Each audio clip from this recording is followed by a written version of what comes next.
그런 거거든요. 모든 사람이 자기 악기를 연주하는 거예요.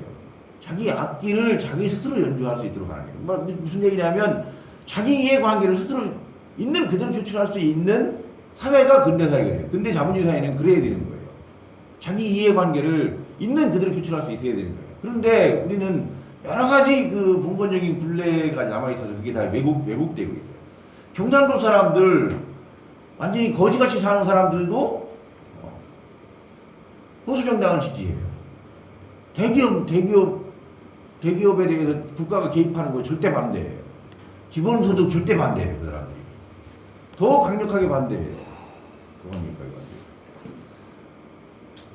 우리나라 여성들, 지금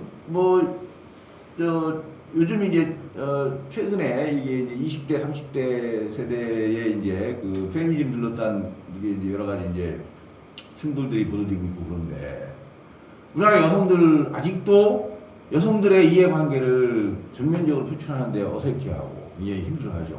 2030 정도는 그렇게 해요. 그런데 일단 우리나라 여성들이 결혼을 하면 가부장제 구조 속으로 딱 편입이 돼버려요.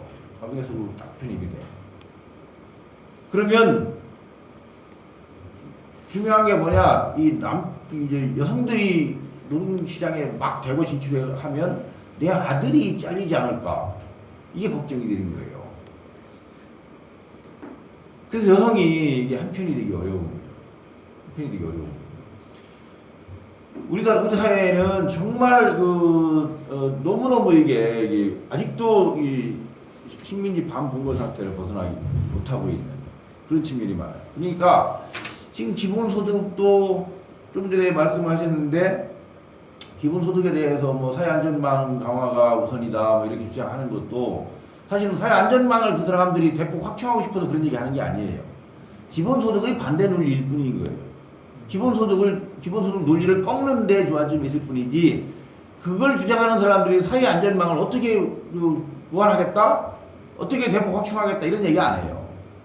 기존사회보장을 어떻게 할 것이냐? 그거 제껴놓고 왜 기본소득으로 간다는 얘기냐? 이런 얘기를 할 뿐이라고. 그러니까 이게 우리 사회는 정말 이게 논의의 수준이 아직도 거의 봉건사회에서 막 벗어나는 해방 이후의 수준에서 벗어나지 못하고 있어요. 사회경제적 구성은 말 그대로 이제 아주 고도 자본주의 사회에 진입한 그런 사회경제인데, 정치의식이라든가 문화적인 이데올로기라든가 이런 것들은 여전히 해방 이후에 그런 상태에 있어요. 어찌 보면 나는 6.25 이전 상태에 머물러 있는 것 같아요. 6.25 때문에 더 그게 부착화되어 있는 사람들이 있죠. 남북관계도 보세요. 이게. 특히 우리 사회, 우리 정치를 왜곡하는 요인이 바로 안보 이데올로기잖아요. 반공 이데올로기. 지금 제가 여기 인천 부평고등학교를 다녔는데, 우리 고등학교 친구들 산악회 회장을 제가 해요. 한 달에 한 번씩 두 달 하는데, 나는 완전히 빨갱이에요. 이 친구들을 얘기할 때 김정은이를 한 번도 김정은이라는 이름도 얘기 안 해요. 돼지, 무슨 이상한 용어로 이렇게 막 쌍욕을 섞어가면서 그렇게 얘기하고, 60대 정도 되면 거의 이 반공 이데올로기는 성경 복음 수준이에요. 절대로 건드릴 수가 없는. 그러니까 이 기본소득을 내 고등학교 동기들 중에 그런 게, 이건 공산당도 안 하는 거라는 거예요. 공산당도. 근데 그 친구 되게 가난해요. 공공부조 국민주생활보장제 생계급여 가지고 살아요. 그런데 기본소득은 안 된다는 거야. 공산주의이기 때문에. 그러니까 이렇게 이 정치 사회경제 구조와 거기서 행위하는 행위자들의 이데올로기가 비대칭적으로 이렇게 왜곡되게 결합되어 있는 이런 사회는 정말 보기 드문 사회. 예, 질문의 요지는 이제 우리가 어떤 단계에 와 있는지, 그 속에서 이제 기본소득에 대한 관점이 어떤지 이제 질문을 해주셨고, 우리 교수님께서는 여전히 대부분의 영역에 있어서 시장의 논리가 강조되고 있고, 아주 정말 처음 그 비유적 설명을 들었어요. 뚫린 구멍에 의해서 밑으로 내려온 그걸 말씀을 해주시면서 결국은 우리의 그 담론의 수준을 여전히 이것이 선진적이다 후진적이다는 표현도 사실은 적절치 못한 건데요. 6.25 전쟁 이후에 그 상황이 머무르게 하고 있는 이런 상황들, 그리고 오히려 가난한 자들이 보수적인 이런 현상에 대해서 설명을 해주셨습니다. 다음 질문을 좀 누가 이어가실까요? 그 세 번째 그 한국 사회에 어떤 분이 질문을 준비하셨죠? 아니요, 다 답을 들었어요. 그렇습니까? 복지국가는 가능한가 이게 세 번째네요. 예. 이거 답변할게요 그냥. 네네. 가능할 수도 있고 안 가능할 수도 있고 그렇죠. 이게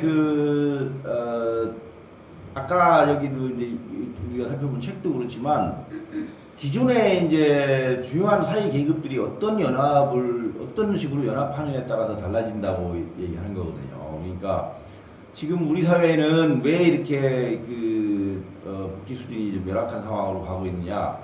세력들이 전부 이 보수 지배 연합에 가담하고 있기 때문에 그래요. 노동계도 분열돼 있어서 노동계도 반쪽은 보수 지배 연합 쪽으로 지금 들어가 있고 농민들도 마찬가지예요. 그 농민들이 하나의 계급으로 존재하지 않고 경상도 농민, 전라도 농민이 완전히 달라요. 완전히 다른 거예요. 이것도 왜곡돼서 그런 것인데 이렇게 지역적으로 분열되고 방금 이데올로기에서 깨지고 막 이러면서 이게 복지국가로 가는데 가장 결정적인 우리가 이제 흔히 기존 지배연합에 대해서 맞설 수 있는 연합을 저항연합이라고 그러거든요. 이 저항연합이 제대로 형성이 안 돼요. 그러니까 이 사실 국가는 독립적인 실체라기보다는 사회 계급의 함수거든요. 그러니까 보수 세력이 장악을 하면 이 국가는 보수 세력에 이제 종속적으로 편입을 하는 거예요. 또 진보 세력이 장악을 하면 국가가 진보적인 종속적으로 바뀌는 거거든요. 그게 이제 그러면 누가 이 시장 세력에 맞설 수 있는 저항 세력이 구심이 되어야 되느냐? 시민사회거든요, 시민사회. 근데 이 시민사회가 굉장히 또 내부가 분열되어 있다 보니까 대통령 선거 때마다 그게 다시 강화돼요. 해체되면서 타다가 강화되고 그러거든요. 그러니까 늘 같은 목소리를 내다가도 선거 국민만 되면 경상도 시민단체는 딱 그쪽으로 붙어버리고 전라도 시민단 이쪽으로 붙어버리고 이렇게 깨지는 거예요. 젊은 애들도 요즘은 다 젊은 애들도 요즘 젊은 애들 2030은 또 남녀로 또 깨지기도 하고. 그러니까 이렇게 되니까 저항연합이 제대로 집권을 어느들이 일정한 기간 동안 장기 집권을 할 수 있는 저항연합의 토대가 이게 취약한 거예요. 그러니까 국가로 발전하기 어려운 거죠. 네. 조금 이제 제가 생각을 말씀드리면은 교수님 말씀하신 것에 직접적으로 고민을 하면서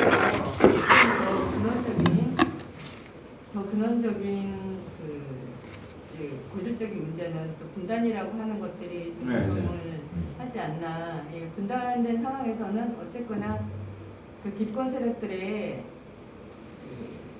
이제 반동적인 이런 국면에서 사실상 어렵지 않나라는 생각이 들고요.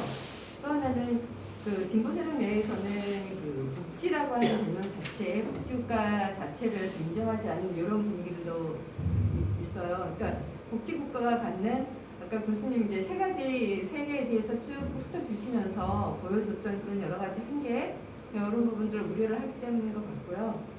그래서 좀 그런 진보 세력 내에서는 어떤 복지 자체에 대해서 좀 인정하지 않는 부분도 있더라. 처음에 이제 저 같은 경우는 굉장히 복지에 대해서 긍정적이 없고 그냥 최선 아니면 최선이다 뭐 이런 느낌도 있었는데 살짝 요즘 기본소득도 물 건너가는 것처럼 어쨌거나 그 시류에 의해서 왔다 갔다 하는 이런 모습들을 보면서 좀 그 한계가 너무 이렇게 절감하다 보니까 좀 생각을 좀 달리하게 되더라고요. 그러면서 어제 그 민주노총 인천본부 25주년 행사를 했는데 거기에서 이제 초대 본부장님이 지금 요양원에 계시고 굉장히 건강이 안 좋으신데 이분이 이제 인터뷰를 했는데 이분 말씀이 세상이 변한 것 같지만 변하지 않더라.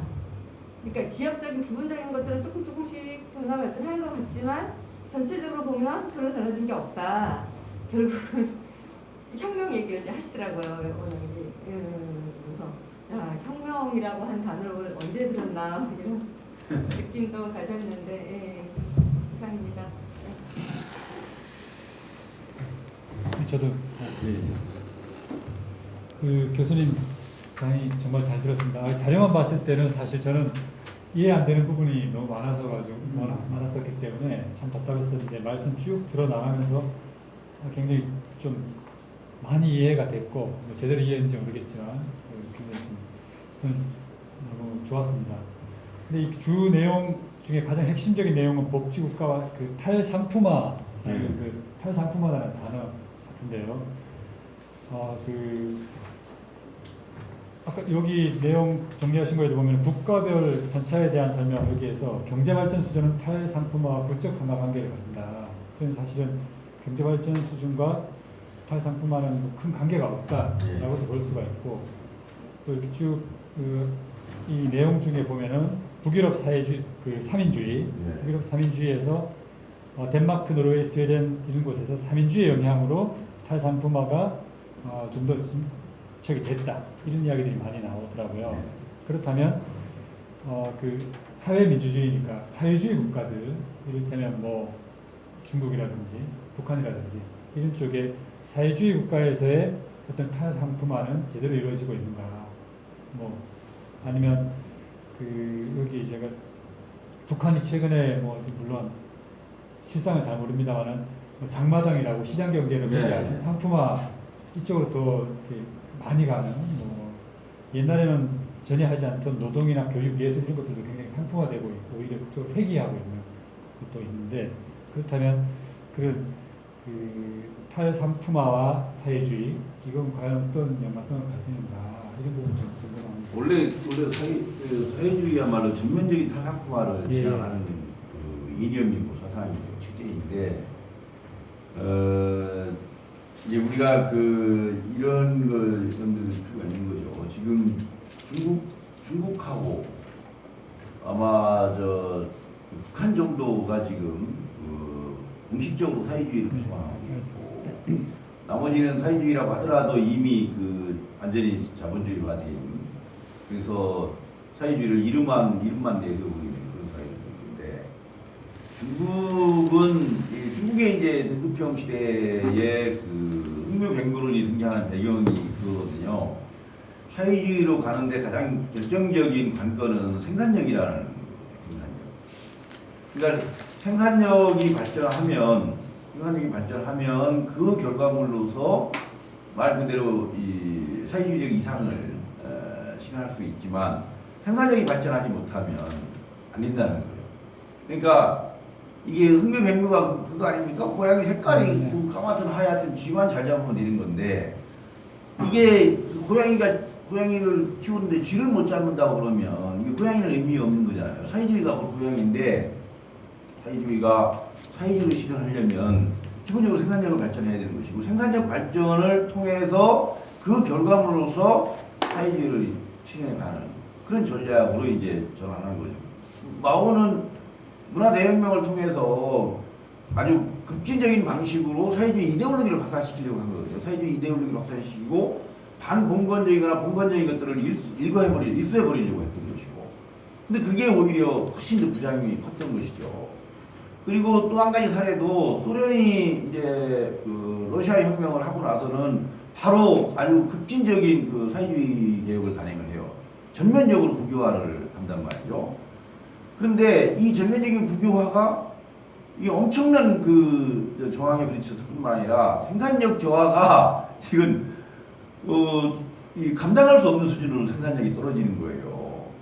왜냐하면 오랜 역사 동안 내 것이라고 하는 개념, 사적 소유야말로 인간 생존의 동력이라고 볼 수 있는데 그걸 한 방에 끊으려고 하니까 누가 생산을 하겠냐 말이죠.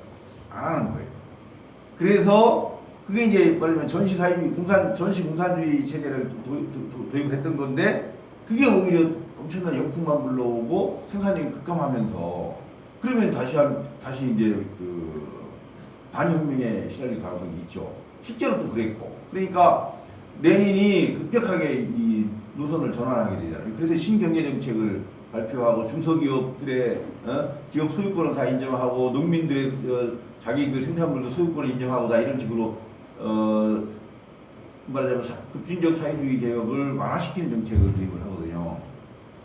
지금 중국은 바로 그런 이제 사회주의를 준비해 가는 과정이지 말 그대로 원론적 의미의 사회주의라고 보기 어렵죠.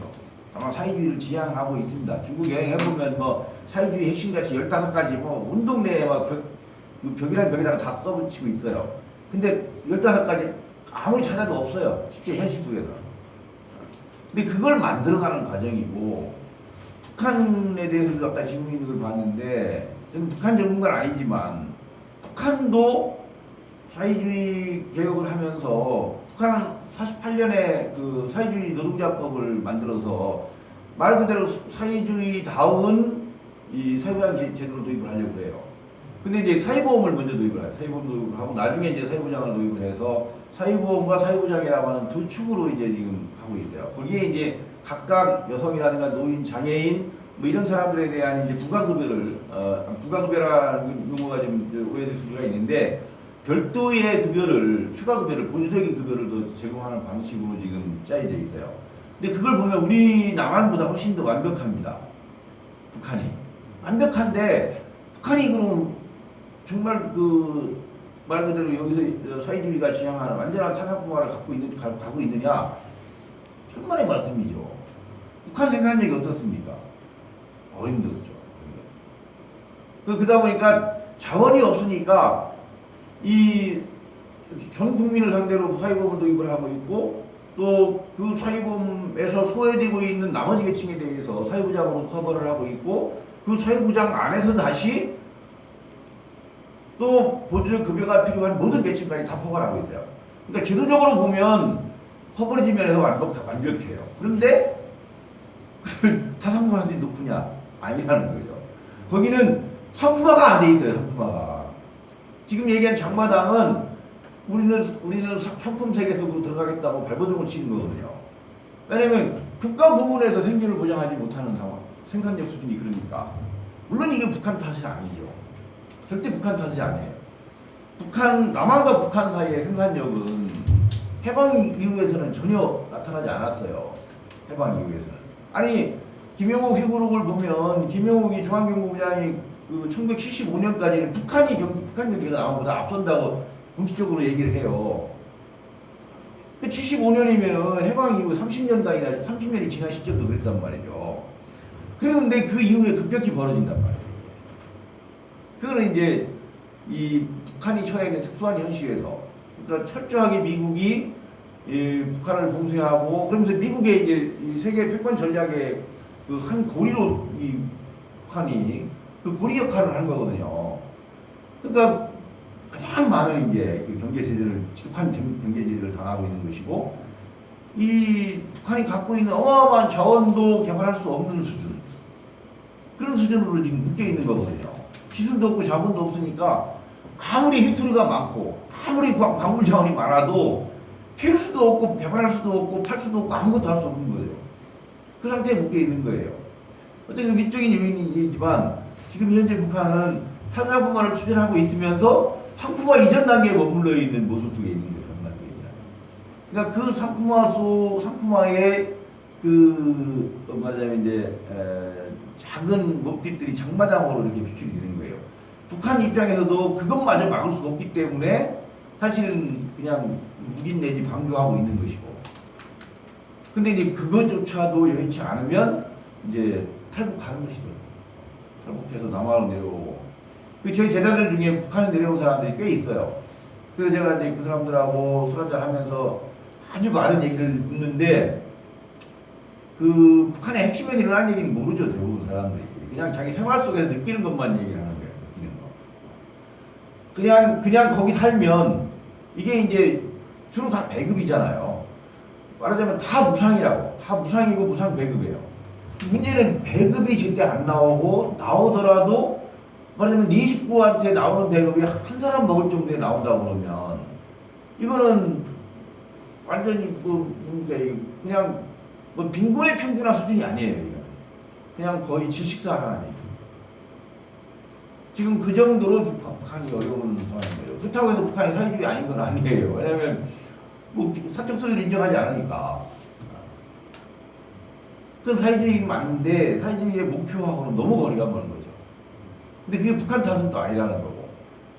그래서 사실은 아까 말씀하신 대로 우리 사회 세력들이 뭐 이제 북한 문제나 이런 것에 대해서 강경 보수 입장을 취하고 이런 것들이 우리 사회의 이 국주화 발전을 굉장히 가로막는 중요한 요인인데 이제 그걸 풀기 위해서 지금 사실은 문재인 정부도 많이 노력을 했던 거죠. 많이 노력을 했는데 지금 우리나라 언론 지형 같은 거 보세요. 그게 성공할 가능성이 있겠는지 쉽지 않죠.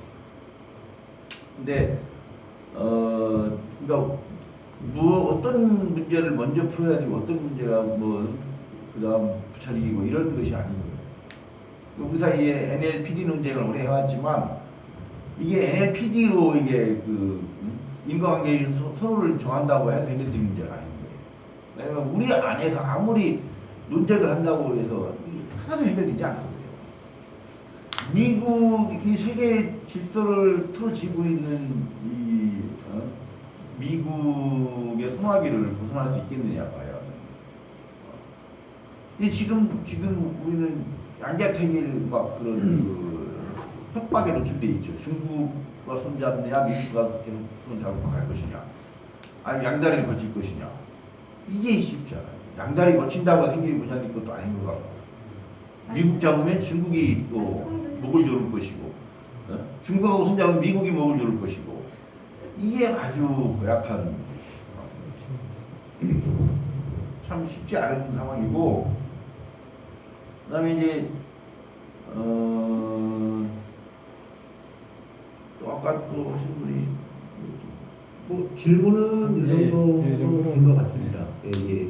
그 사실 교수님께서 그 발제해 주신 내용 속에 아마 질문에 해당하는 것들이 있었는 것 같고, 그리고 지금 준비해 주신 질문들 속에서도 또 이제 그 이미 교수님께서 말씀을 해주신 내용이 중복이 되어 있기 때문에 우리 질의와 질의응답에 의한 이제 토론은 이 정도로 하는 걸로 하고요.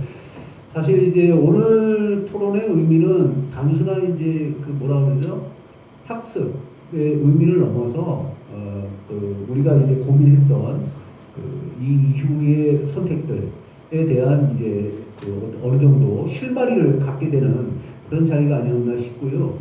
그 이제 발제에서도 말씀하셨지만 과연 우리가 노동자 사회를 이루어본 적이나 있나 하는 그런 이제 의문, 그리고 정치적 연합의 필요성, 뭐 이런 여러 가지, 그리고 왜 세 가지 유형으로 봐야 되는가, 물론 이제 여기에 대한 이제 원서에 대한 그 평가와 해석을 통해서 이제 말씀해 주셨습니다. 한 가지만 네네네 추천을 말씀을 드리고, 아까 질문 보니까 이제 기본소득에 대한 그 기본소득의 이제 본질 문제에 대해서 하는 게 있기 때문에 말씀드리면, 저는 기본소득은 선택의 문제가 아니다 이제. 왜냐하면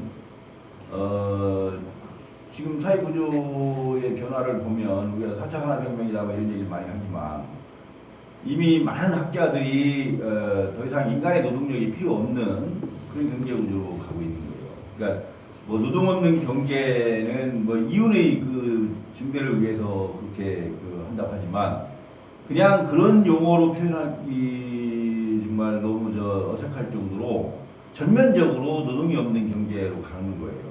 그리고 모든 노동은 인간 대신에 이제 AI가 하는 거죠. 이게 로봇 형태가 됐든 프로그래밍이 됐든 뭐가 됐든 간에 인간의 노동력이 사라지는 거예요. 인간의 노동력이 사라지면 임금도 사라지는 거거든요. 임금도 사라지고 노동력이 사라진다는 얘기는 생산이 사라지는 거예요. 그러니까 생산자는 없는 경제가 되는 거예요. 생산자가 없는. 그런데 어떤 경제도 소비 없이 경제는 돌아갈 수가 없어요. 소비 없이는 불가능하거든요. 왜냐하면 AI가 만들든 누가 만들든 간에 상품을 만드는 것이니까. 그게 그 상품이 어떤 형태가 됐든 다 상품이거든요. 그래서 그 상품은 반드시 소비가 되지 않으면 상품을 생산할 수가 없어요. 근데 지금은 지금은 생산자가 곧 소비자거든요. 그러니까 생산자 한다는 얘기는 자기 노동력을 투하하는 것이고 노동력 투하의 대가로서 임금을 받는 것이고 그 임금이 유효수요가 되는 것이고 유효수요를 통해서 소비를 하는 거잖아요. 그래서 생산과 소비가 순환을 하는 건데 이제는 그 고리가 끊기는 거예요. 생산은 없는 그리고 소비만 해야 되는 인간이 존재해요. 인간은 생산자로서 더 이상 존재하지 않고 소비자로서만 존재할 수밖에 없는 상황이 되는 거죠. 근데 이렇게 됐을 때 과연 어떻게 소비를 할 것이냐고요. 임금이 없는데 소득이 없는데 그러면 이미 미국의 뭐 실리콘밸리의 어떤 기업 같은 경우에는 자기 기업이 위치하고 있는 지역에 그냥 무상으로 돈을 나눠주는 거예요. 기본소득을. 그거는 자기네 기업이 제품을 소비하기 위한 차원이라기보다는 그거라도 하지 않으면 자기들이 기업을 해야 될 이유가 없는 거예요. 근데 전면적으로 그렇게 될 수밖에 없다는 거죠. 그러니까 이 기본소득이 가장 어떻게 보면 완전한 의미의 타산품화일 수 있어요. 그러니까 생산을 하지 않으니까 노동자가 될 필요도 없는 것이고 노동력을 판매할 필요도 없는 거예요. 상품화가 필요 없는 거예요. 그러니까 상품화를 전제로 하면 타산품화하지만 애초에 상품화 이전 단계로 돌아가는 것이고 그 대신 국가로부터 그러니까 그건 국가라기보다는 자본들이 모아준 돈이죠. 자본들이 낸 세금, 자본으로부터 직접 받느냐 국가를 거쳐 받느냐의 차이일 뿐이지 어쨌든 노동을 하지 않고 받는 소득, 그걸 시민소득이라고 하든 무상분배라고 하든 기본소득이라고 뭐라고 하든 어쨌든 노동의 대가로서의 임금이 아닌 노동과 완전히 무관한 그런 소득을 갖지 않으면 성립할 수 없는 경제로 간다. 그러니까 기본소득은 선택의 문제가 아니라 필연이라는 거죠. 필연인데 거기까지 가는 과정이 만만치 않을 것이고 엄청난 이제 저항도 있고 그럴 거예요. 그걸 기본소득을 전면적으로 보편적으로 그리고 충분한 적정한 수준으로 공급하지 않으면 경제가 성립하지 않는다는 것이 명백하기 전까지는 그럴 때까지는 엄청난 저항이 있고 논란이 있고 이제 그러겠죠. 그리고 또 한 가지 이게 기본소득이 정말 역사적으로 중요한 의미를 갖는 것은 지금 얘기한 것처럼 노동이나 생산이 없는 경제가 되기 때문에 소비만 존재하는 경제가 되기 때문에 그런 것도 있지만 또 한 가지는 마르크스가 얘기했던 전면적인 타산품화, 즉 사회주의에 의한 사적 소유의 철폐 이게 가능하겠느냐. 지금처럼 자본주의가 아주 초고도화된 사회에서 불가능하다는 거죠. 불가능해요. 그걸 전면적으로 폐지하려면 말 그대로 무장폭동밖에 없어요. 폭력혁명밖에 없는 거예요, 사실. 자발적으로 내놓는 사람 없으니까, 어차피. 설득? 페이비언 협회가 1884년에 설득하자고 시작했는데 지금까지 설득이 된 건 단 한 건도 없어요. 설득돼서 자본이 자기 생산산을 내놓은 거는 로버트 오웬 정도.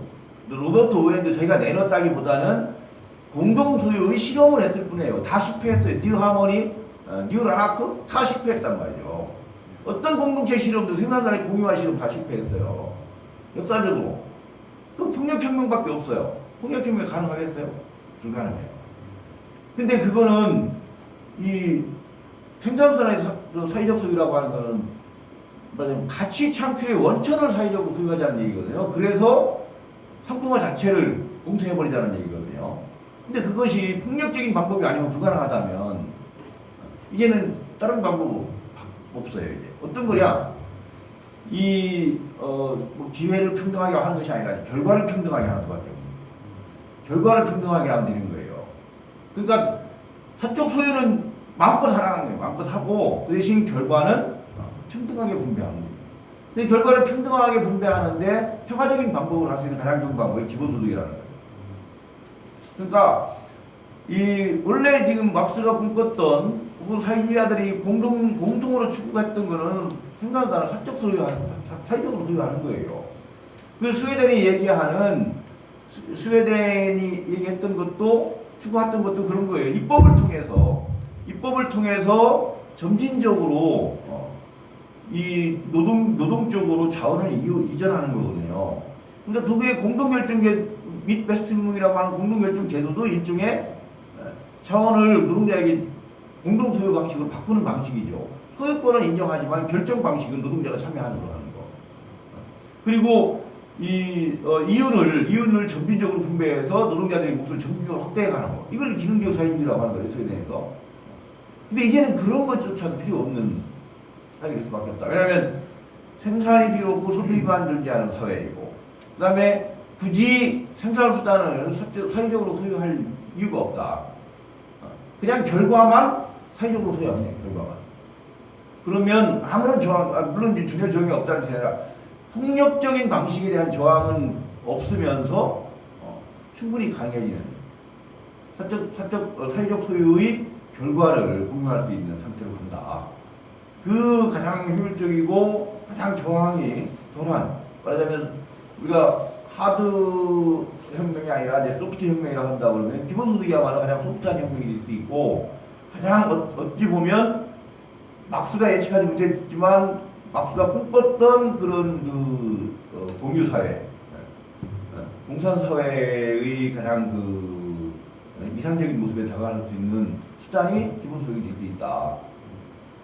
근데 이걸 이제 어떻게 설득해내느냐, 이건 별개 문제지만, 현실이 그렇게 가면 기본소득의 논리에 이제 동조하는 사람이 많아질 수 있죠. 근데 지금 이재명이 얘기하는 기본소득의 논리는 그렇게 설득 논리로서는 별로 효율적이지 않죠. 왜냐하면 돈 주는 것이 그냥 주는 게 아니라 그 현물 구매를 통해서 지역 경제를 환원하기 위해서 주는 것이다. 이런 얘기거든요.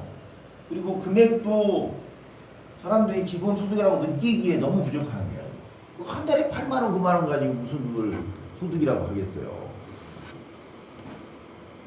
차라리 좀 뭐였으면 당장은 아니더라도 자기 임기 내에 뭐 1인당 50만 원이라든가 이렇게 목표를 제시하는 게 훨씬 설득력이 있지, 한 달에 8만 원씩 주겠다 이러니까 사람들이 더 웃기만 하는 거예요. 그는 이재명 캠프에 좀 머리 좋은 사람이 별로 없는. 그게 철학의 문제인 것 같더라고요. 철학도 그렇고.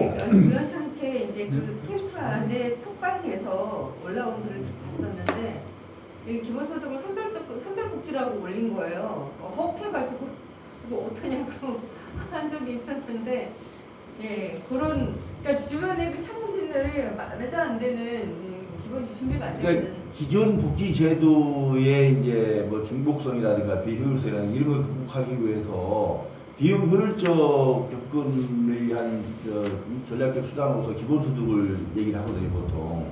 근데 그렇게 하면 100점 100패예요. 왜냐면 기존에 있는 그 제도들을 다 뒤엎는 데 따르는 엄청난 혼란, 그 비용, 이런 문제가 얼마나 말끔하게 이게 설명력이 떨어져요. 사실 이 마지막 말씀을 안 들었으면 우리가 조금 많이 부족할 뻔했습니다. 상당히 우리가 궁금해했던 부분이잖아요.